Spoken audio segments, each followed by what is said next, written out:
Hi, good morning. We are at Belstead Brook Hotel in Ipswich on a beautiful late September day. I've just had the job of delivering the wedding cake, and now my job is to spend the rest of the day here doing photography of Barry and Donna's wedding. I'll do some quick shots and clips throughout the day, try and give you I'm not going to call it a proper behind the scenes video, but at least some idea of what I'm doing, why I'm doing it, gear I'm using and so on. Camera wise, my Z5 and the D780. My go-to lenses on the Z5 is the 50mm 1.4G, but I've also got the manual focus 50mm 1.2 AI lens, and on the D780 24-70 2.8 Tamron lens. I'll be using some off-camera flash for some of the shots. Let's go and do it. Maybe gone back to sleep, darling. Look at this. Get some of these little baby. Ben's tie. Shit, so is he ready? Oh, You had to do it for him? Of course I did. Shall I do it?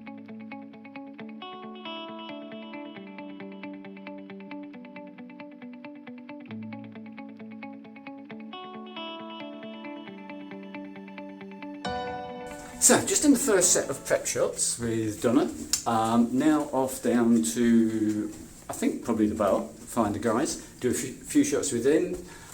They've got the wedding rings, so I do some shots of the wedding rings and that kind of stuff down there.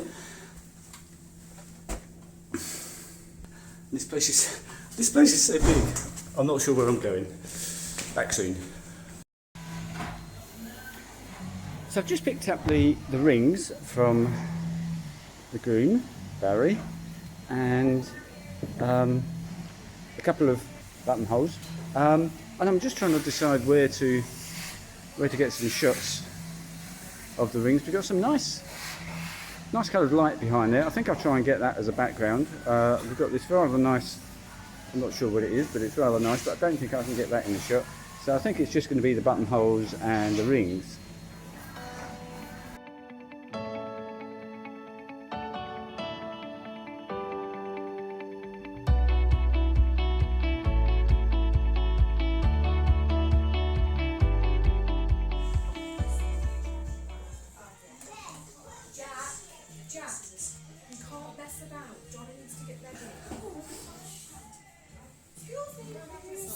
Oh, sorry, darling. No, she's all right.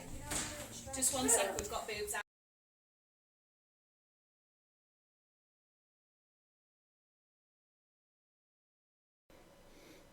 So as we move on to the ceremony coming up any moment, I'll be using the D780 with the 24-70 2.8 lens on, together with the Z5 with the 50mm f1.4G lens. In life's disappointments. When two people are...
Here you are.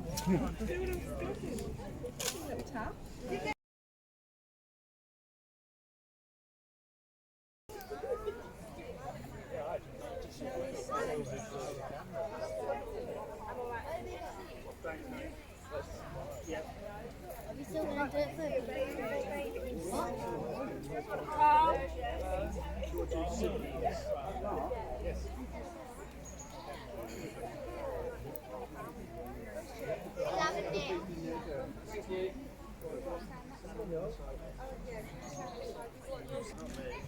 Brilliant. Okay.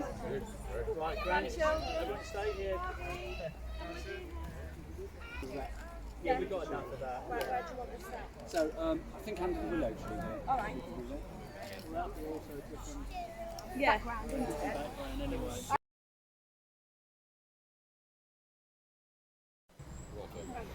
So here I'm shooting with the D780 with the Godox trigger on to trigger the Godox AD200 flash with a 12-inch Sean, Matt, dish on. Do you want to do another one? One more. Mark, One more.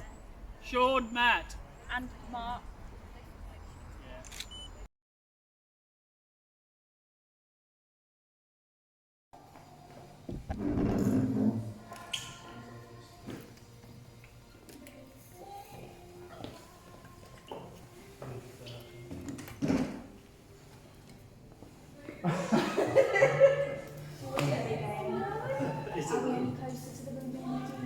Why don't you go and take Sophia? Because by now it should be ready.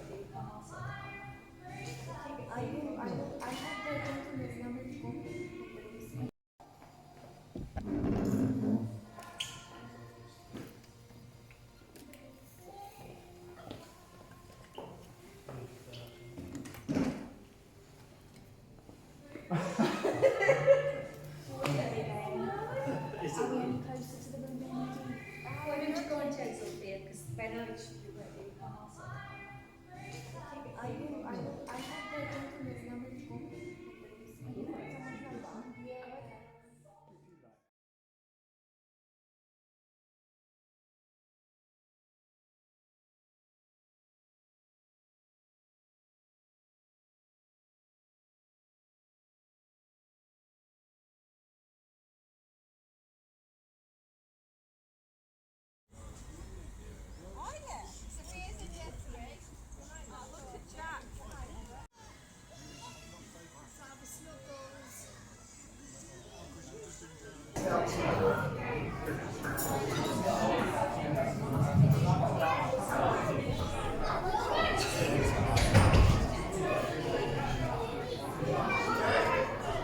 Bride and groom, the new Mr. and Mrs. Goodchild.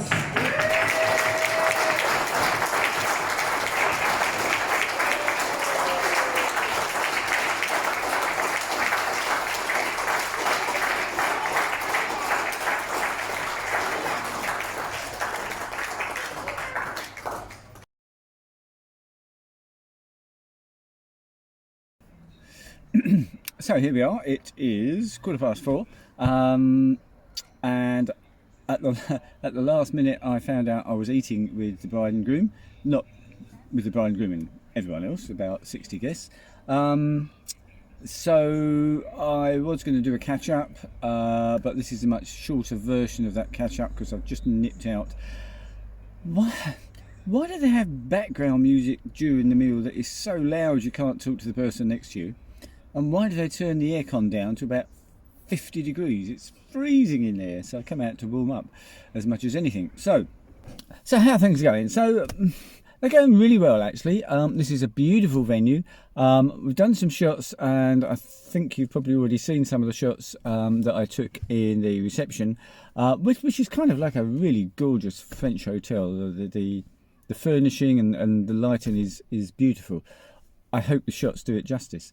So what have I been shooting equipment wise?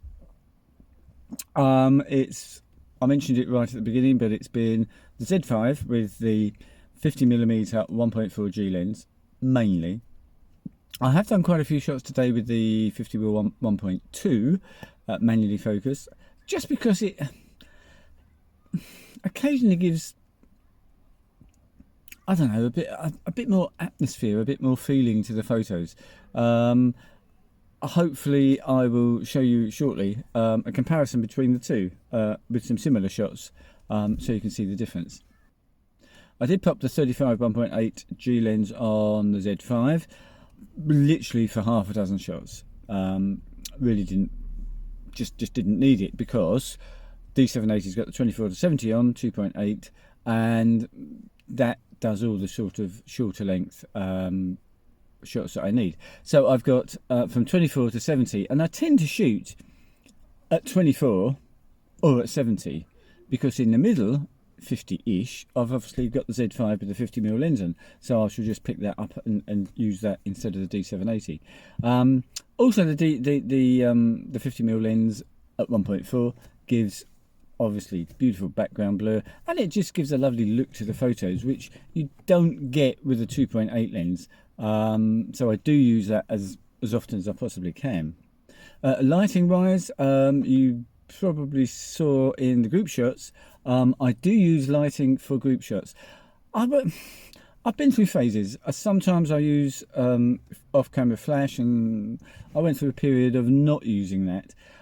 But I think on balance, it depends on the situation, but I think on balance you tend to get better shots with off-camera flash. I use two, an AD200 and a, is it VH1? The one that fits on the camera anyway, but both off camera. So each camera's got a trigger, both got the same settings, so I can shoot as I want to, and everything's TTL, so nothing complicated. I don't even use manual on the cameras. They're still on either aperture priority on the D780 or my U2 or U3 settings that I use on the Z5, which has got face detect, or U3 has got the D9 kind of autofocus. Exposure metering is matrix metering in both cases, and mostly the shots come out pretty close to where they need to be, close enough so that with a little bit of adjustment in Lightroom I can get them to look absolutely right. I would rather do that. As long as I'm in the right ballpark, I'm happy to spend some time in Lightroom getting them absolutely right, rather than being so pedantic and taking like 10 minutes to get the camera settings and the flash settings absolutely perfect. As long as we're in the right ballpark, I'm happy to get on with the shots. This is someone's wedding. I don't want them standing around for 10 minutes waiting for me to fiddle around and get perfect settings. It's just not necessary. Not with cameras these days. You've got 3 or 4 stops, certainly underexposed. You can go underexposed by 2-3 stops with no problems at all and get that back. So I'd rather get on with the job and get it done. So coming up, when I get back, and we have dessert to go yet, and coffee. So after that, I believe there's a bit of a gap when maybe it'll be dark enough to do some outdoor shots with some flash, with the light of the hotel in the background. I think it looks like they've got lots of sort of street lights around the place, and they've obviously have the lights on actually in the hotel, so that should make some nice twilight kind of shots. And then back inside for the first cake cutting and first dance, really. Cake cutting, it'll probably be quite dark-ish in there, so again I would use one off-camera flash. No, I use a 12-inch reflector. No, dish, sorry. A 12-inch dish, which is portable enough. It's not an umbrella, tends to get in the way, and it's certainly if you use it outdoors and there's a bit of a breeze. I've had a flash fall over so many times. I find with a 12-inch dish, it's big enough to give a slightly softer light, spreads it a bit more than just straight out of the flash, and tends not to be blown over by the wind. And obviously indoors, again, it's suitable for indoor use as well. So that tends to be what I use. I'll use that for the cake cutting, as I say, probably. Definitely on the first dance, I'll be using 2 flashes. I use one in the background and one as a light for the actual couple. Or at least that's how I start out. I then tend to wander around the place. Obviously the flashes are fixed wherever they are. I don't move those during the first dance. So as I'm wandering around, we get all sorts of different sort of lighting. And the first dance is all about lighting and intimacy and getting in close and getting those shots. So getting perfect lighting is very much secondary. But having something interesting is also quite important.